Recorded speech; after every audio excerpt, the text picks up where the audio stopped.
From awaytogarden.com and robinhoodradio.com, this is A Way to Garden with Margaret Roach, your weekly invitation to dig in and grow. I hear many times each week from readers or listeners wanting advice about native plants, about pollinator plants, for instance, or making a meadow, or which woodland wildflowers to plant and how to care for them.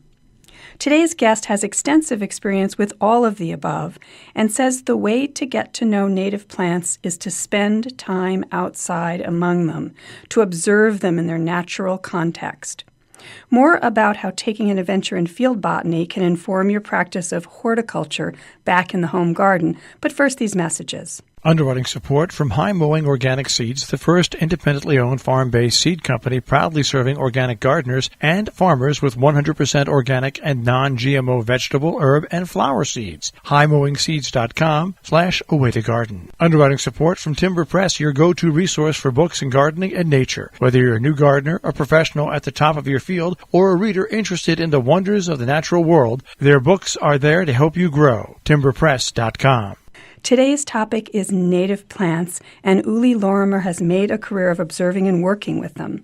He was longtime curator of Native Flora Garden at Brooklyn Botanic Garden and recently became director of horticulture at Native Plant Trust, the new name of the former New England Wildflower Society, America's oldest plant conservation organization, founded in 1900. Welcome, Uli. How are you? I'm very well. Thank you for having me on the show. Congratulations on your recent change of job. And thank you. Yeah. And it's very, very exciting times. Yeah. And before we go on kind of a virtual walk among the wildflowers together, tell us about the new job and the new name for the former New England Wildflower Society. Sure.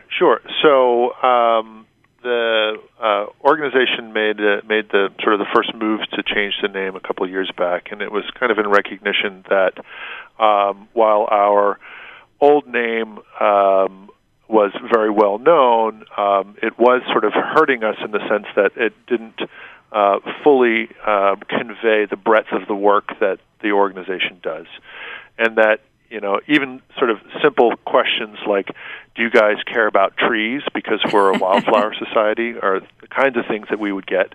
And so it was seen as an opportunity to kind of repackage and rebrand the organization in a way that will hopefully reach a wider audience.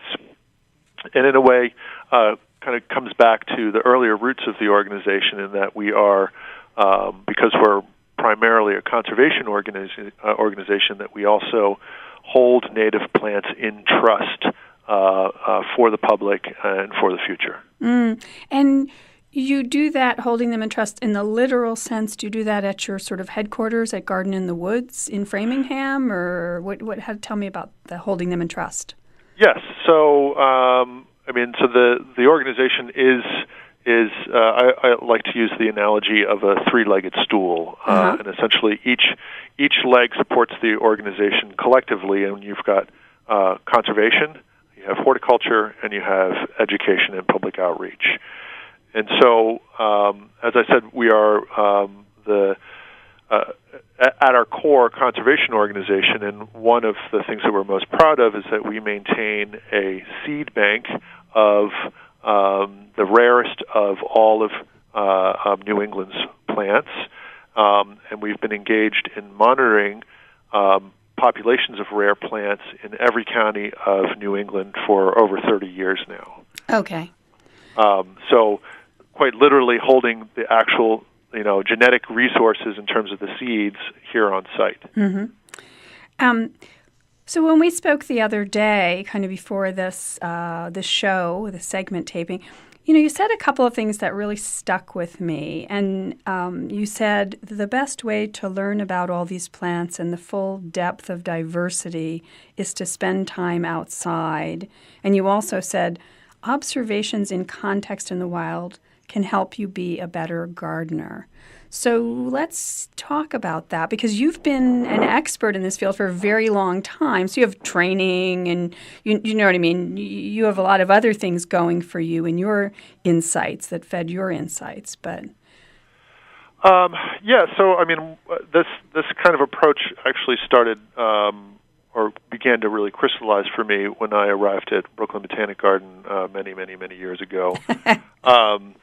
And I thought that, the best way to learn about native plants and to figure out how to grow them horticulturally, what kind of conditions they need, would be to observe them in the wild and see where they grow naturally. And so partnering with, at the time, with the garden's botanists and taxonomists seemed like an obvious move, and they could take me to places out in the broader landscape and show me where these plants grew, and then I could make observations about the kinds of plant communities that they existed in, the cultural conditions, how wet or dry the soil is that they prefer, how much sun exposure, what are the underlying soil characteristics, and then use that information in a garden sense to basically site, select, and grow the plants better with minimal input. We don't want to put a plant that likes really, really wet conditions in a dry spot and then end up having to water it all the time just to keep it alive. It's funny when you said those things the other day and what you're just saying now, I think about the first time I sort of met the place where I gardened 30-something years ago, this few acres inside, kind of mostly surrounded by an old state park forest area. And I remember seeing, especially at the perimeter of the forest, I remember seeing certain, I guess now I didn't know then what they were, but now I would say plant communities. And, even today they're still there, and they're not anywhere else on my property. Do you know what I mean? They're there, and they're there, and they're there. Right. They don't jump 100 yards in the other direction in more sun or drier or uphill or downhill. They're in the place that they're in.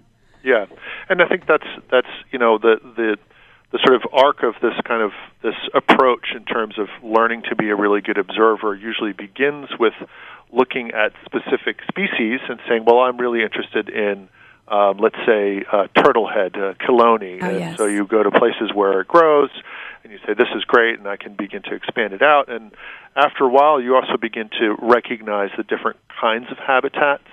Maybe first more broadly, is it a grassland? Is it a meadow? Is it a wetland? Is it a marsh? And then as you visit more of these places and spend more time, if you're inherently curious like I was, you begin asking those questions of like, how did those plant communities get there? Why are they there? Are they likely to go anywhere anytime soon?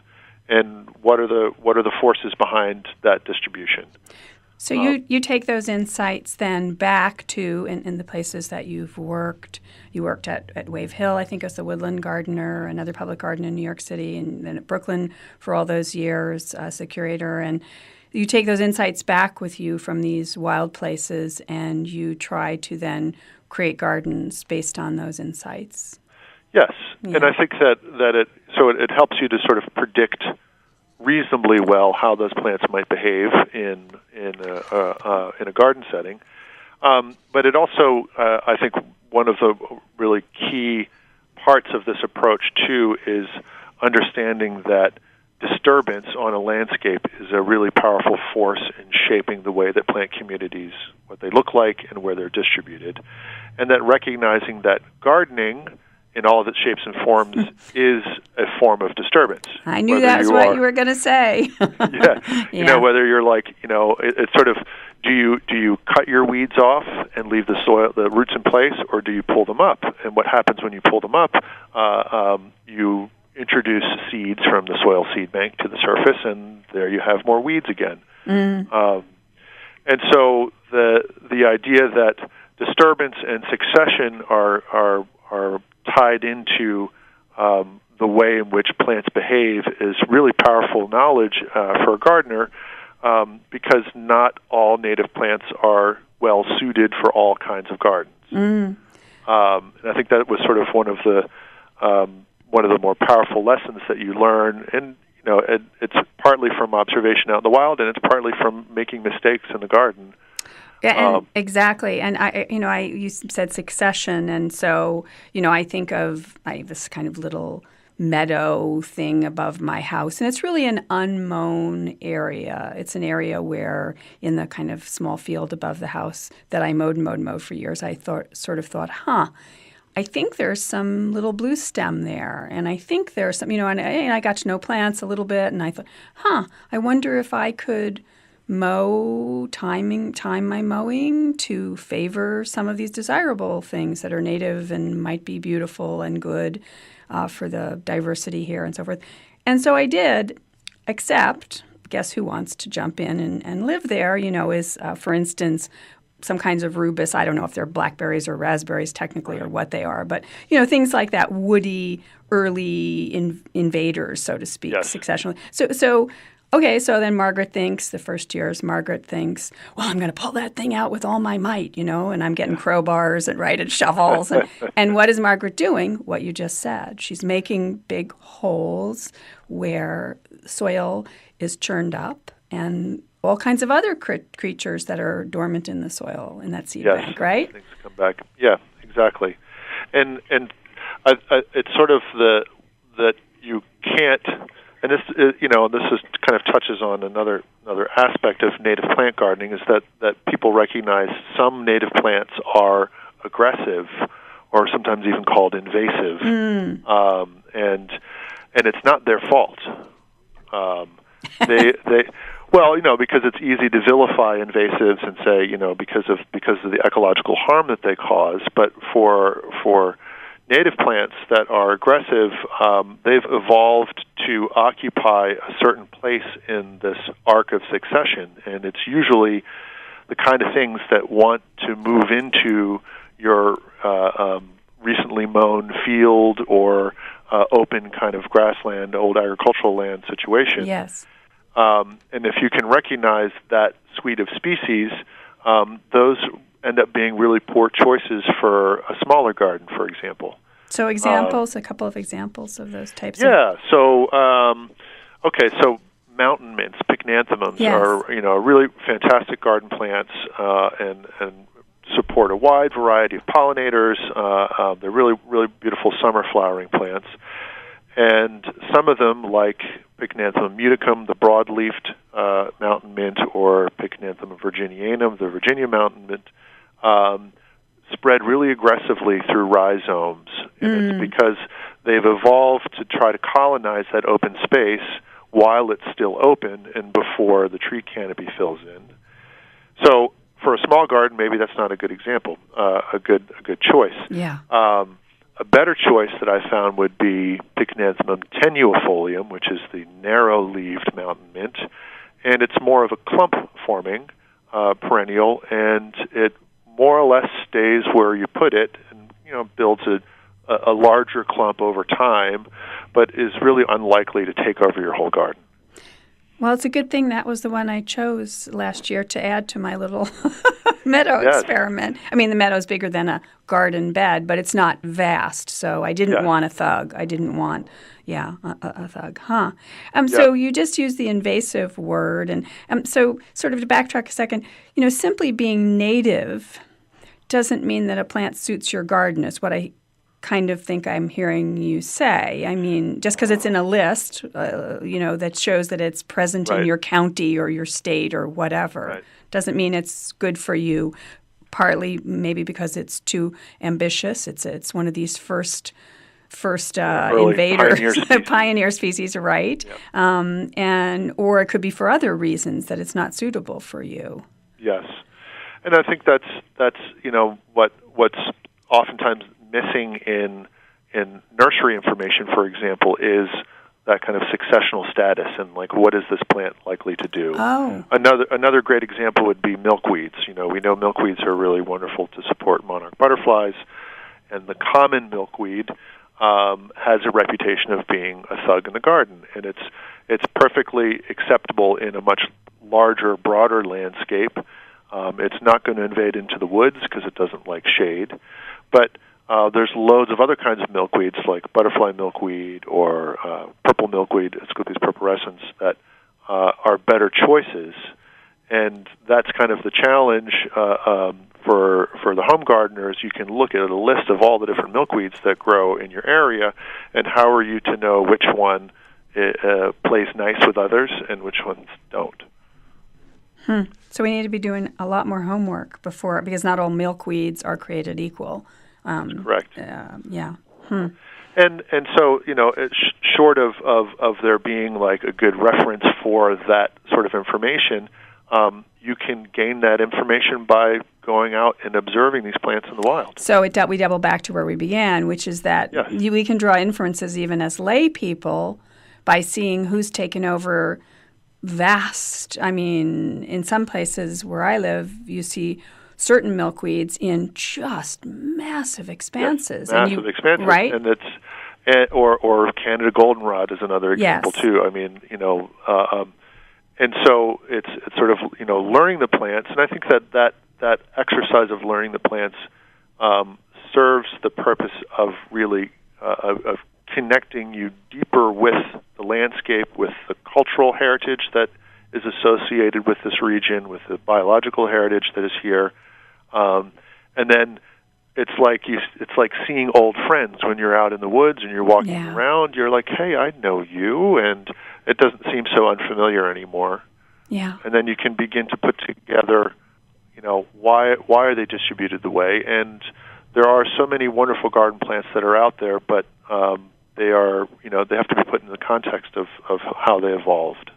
So the goldenrods that you were mentioning, and you mentioned Canada goldenrod, and I had a big fear that I had it, and of course an expert person came and said to me, Margaret, you don't have Canada goldenrod, you have 5 other species, because, again, Margaret over here didn't stop and slow down and get out her handbook and her field guide and key them out. You know what I mean? I just assumed, not a good thing. I wasn't making careful observations that I think you're encouraging us to do. And so what about goldenrods? I mean, they're such incredible plants in terms of the insect activity that they sort of entice so many beneficial insects. So, but which ones do you love that do work well in gardens? Well, I like the licorice-leaved goldenrod, Solidago odora. Odora. Yes, and it's not very widely known in the nursery trade, but it's again a plant that stays put, and it doesn't really seed around very much. It has the added benefit that if you crush the leaves, they have this wonderful pungent anise scent to them. And they're also amongst the earlier flowering goldenrods that are out there. Oh. And again, we like plants that stay put in certain situations, and then we have other plants that we like that they're okay, they move around a little more slowly. Mm-hmm. And so licorice leaf goldenrod is a good one because it'll stay put. Huh. Other ones like gray goldenrod, Solidago nemoralis, or early goldenrod, Solidago johnsia, are shorter statured selections in terms of species. So they're not ones that are going to be 6 foot tall or taller. Mm. And they will slowly seed around, but they're not going to spread quite as aggressively as Canada goldenrod or giant goldenrod is another one that's commonly found in old fields. So I'm slowing down. I'm making these observations.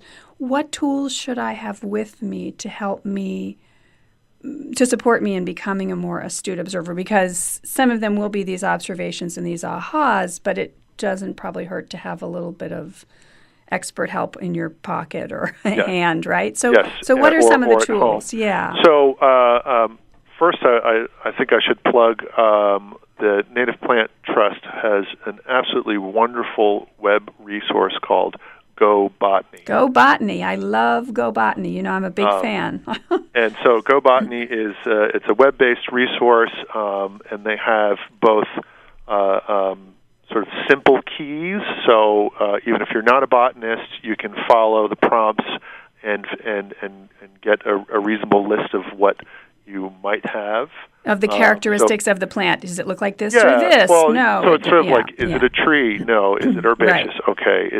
Does it, what color flower does it have? Like these sorts of basic things. And then as you get more comfortable with it, and if you're at a more advanced level, there's also the technical keys that are sort of behind all of that work are also available as well. So there's really something for people of all skill levels. Yeah.